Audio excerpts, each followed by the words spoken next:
What is up, YouTube? It's Kingfisher745, and in this video we're going to take a look at whether the 64 gold item, the Flaming Post, is worth buying. To answer that question, first we have to examine exactly what it does. This weapon is a single target melee psychic fire attack. Since it is a psychic attack, it will ignore most avoidance, shield, counter, and protect effects. It has a chance to counter single target attacks, and it applies Pyrophoric and Flanked. Now it only applies these two debuffs on a counter attack. When you use this item normally, you will only apply Burning with it. Now that's pretty unfortunate, and on top of that, you only have a chance to counter single target attacks. Now my first impression after looking at this weapon was that it was a definite pass. However, I did end up deciding to buy it for two reasons. One, in order to make a video and review it for all of you, and two, because I thought maybe I could redeem it by using it in my PvE counterattack setup. Now with that being said, let's go ahead and roll some PvP footage, and then I'll continue giving you my thoughts on this weapon, plus ultimately I'll tell you whether or not you should buy or pass. The first setup with this weapon seemed pretty obvious to me, and I'm sure it did to most of you as well. Besides the Flaming Post, I'm using the Hand of Kagutsuchi. Then I have Sunfire and Bruiser Annihilus Human Torch. I thought this team and setup could work out quite well, but to be honest with you, it was an absolute nightmare. This setup was getting destroyed nearly every match. Sunfire is just really difficult to use right now because of all the tacticians, and also if you don't have his AISO, well, let's just say it can be an absolute disaster. As far as the weapon, the Flaming Post very rarely counters. You have to think there are many characters and attacks out there who are stealthy, or that have AoEs, psychic, subtle, etc., so a counterattack weapon already may not be that great. But then when you add that the proc rate must be pretty low on this one, well, it just doesn't work out well at all. Then when you use it normally, it's an okay hit, but it only applies burning.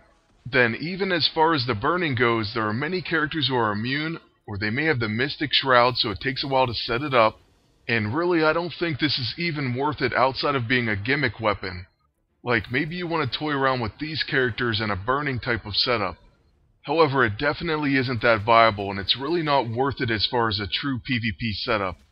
Then on the PvE end, where at least I thought maybe it would be redeemable, well, like I said, that counterattack is very low, and even though I did so many PvP battles, I probably used it even more in PvE. So what I can tell you is, unless they updated it really recently, its counterattack chances were not very good, to say the least. Then lastly, you just have to consider the fact that there's so many good items and weapons out there that it definitely will not replace any of those. Basically what I'm saying is it is a definite pass, and the only way I could even think that they could salvage it is to put that Pyrophoric and Flanked on its normal attack as well. Or maybe they could make it a 100% chance to counter.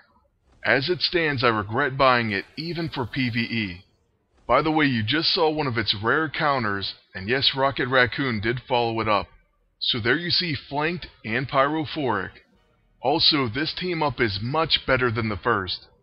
Even though Rocket is also a blaster, he still does pretty decent in today's meta. By the way, with Annihilus Torch, he also follows up Annihilation Wave. I did a few battles with this team, and this was against a weaker team, but I did take out much stronger teams in this one. The reason why I chose this battle for the video was because it got a rare Flaming Post counterattack. That's not something that happened very often, so I had to keep that one in this video. It may be broken, but that certainly doesn't inspire confidence for buying a limited weapon, especially not one that's going to cost you 64 gold. But anyways, now you heard my thoughts on this weapon. As it stands, it's not worth buying. I do have to say there's always a possibility that they'll change it, but you don't have to worry too much because there's plenty of good weapons out there, including free ones. Now right after Human Torch gets his turn, he should finish off Thor, and that will end the video. I hope that I helped you make a decision, and I want to thank you all for watching. There will be at least one other video today, but possibly two. I want to make up for being gone most of the weekend, so make sure you stay tuned, and there will be an All Hail the King video coming soon. In the meantime, please like, comment, and subscribe. And until next time, good luck, and take care.